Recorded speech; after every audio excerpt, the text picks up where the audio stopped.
Greetings, friend. I am so grateful that you clicked and decided that you wanted to find out a little bit more about your Animist life. My name is Quinn Red Mountain, and I am the founder and caretaker of a place in Tucson, Arizona, and online that is called Web of Life Animus. So, animism. What in the world is animism? Maybe you've heard it. Maybe you've heard the word.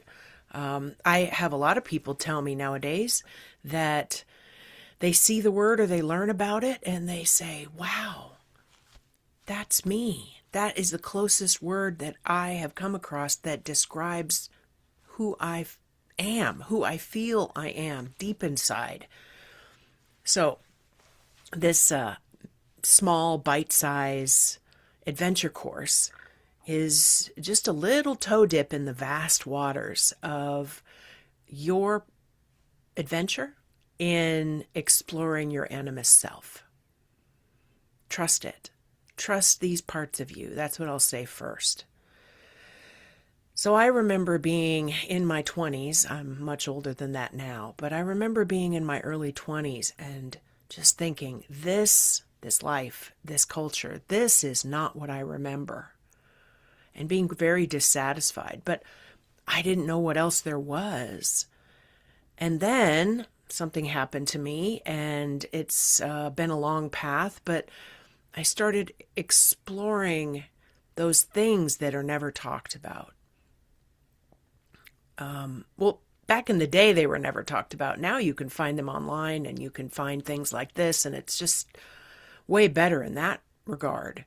But still, a lot of us are natural ways. So there's different aspects of your animist life. There's your ways of being. There's your ancestry.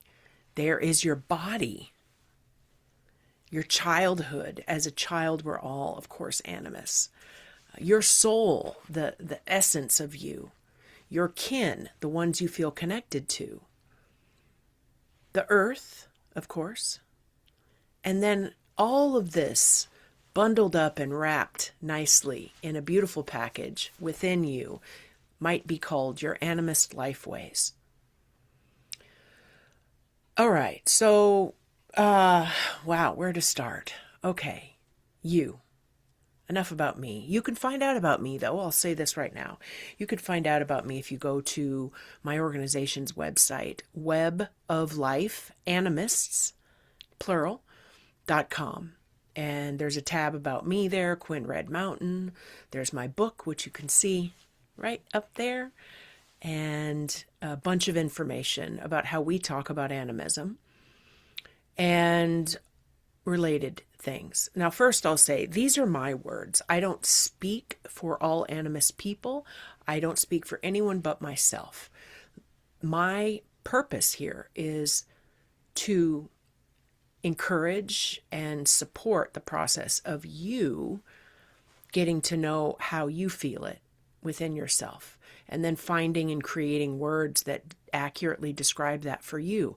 And then you feel a certain settling, a certain coming home, a feeling of trust in your own ways. All right.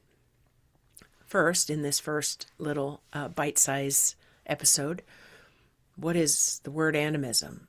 Animism is a human made-up word, right? As words are. So it's not the only word. It's the word I'm using. And it is from the Greek, I think, Greek root anima, which is that there's a spirit or energy in everything. Everything. Everything that often we consider in this culture that we treat as things. But what if they have their own energy and their own life force, even if we don't understand it? So let's say trees, rocks, water, air or wind, the sun, the moon, all the animals, all the plants. Don't you think they have their own life? That maybe they talk in ways and they communicate in ways. There's lots of scientific stories now about how the root systems of trees and fungi talk together and all kinds of things. So, animism. That there is a spirit, or if you don't like that word, a life force, a life in everything. And sometimes people say, oh yeah, do you think that fence over there has a life? Okay, well, a fence is made of metal, which is a natural substance that comes from the earth. And it shapeshifts between a liquid and a solid. And so who knows?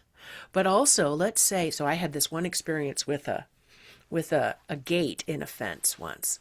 My nephew asked me one time about animism. Okay, well, do you think that gate right there has a life of its own?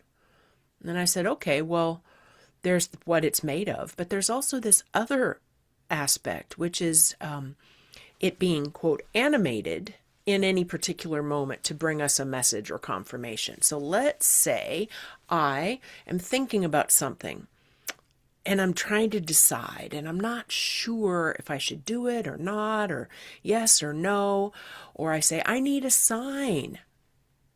And what if right then a gust of wind comes, pops open the gate, and the gate opens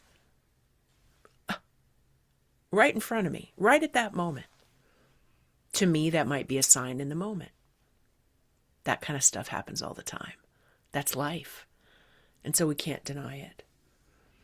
So maybe first, in your animist life ways, you are able to start to notice or claim or think again about some of the experiences that you've had in your life that maybe a part of you talked yourself out of. Or maybe people around you or institutions like church or school talked you out of it. Or possibly talked you out of it being a benevolent or a good thing. It's a demon, it's possessed, or maybe that's crazy, that didn't happen, it was just a dream. Well, even dreams have reality in them, right?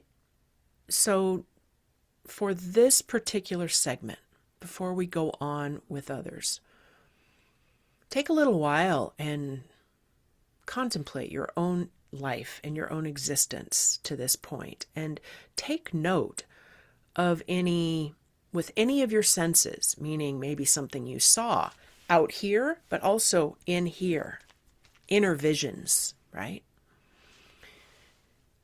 Anything you've heard, felt, sensed, maybe sensed the feelings of someone else, thought it was you, or maybe you had a dream or an experience that said you knew someone passed, but you didn't know they passed, and then you find out they passed, meaning out of their body. Just let yourself think about that for a while. Maybe you want to write them down. Claim them for yourself. Notice how you feel about them now because of how they were treated when they happened. And if anyone gaslit you or tried to deny what occurred, and then you're like, yeah, okay, yeah, right, that didn't happen. Maybe right now you could just notice. Just notice, not asking you to make any decisions, but just notice the ones that stick out in your mind. In your waking mind experience and in your sleep dreaming experience. Maybe also in your altered state experiences. Whether using plants or exercise or something else. You don't have to judge about whether they're real or not, or good or bad. Just note them first. And then when you feel like you are ready to go on, there is another episode. I look forward to this process. Thank you. Oh, I covered this up. There we go.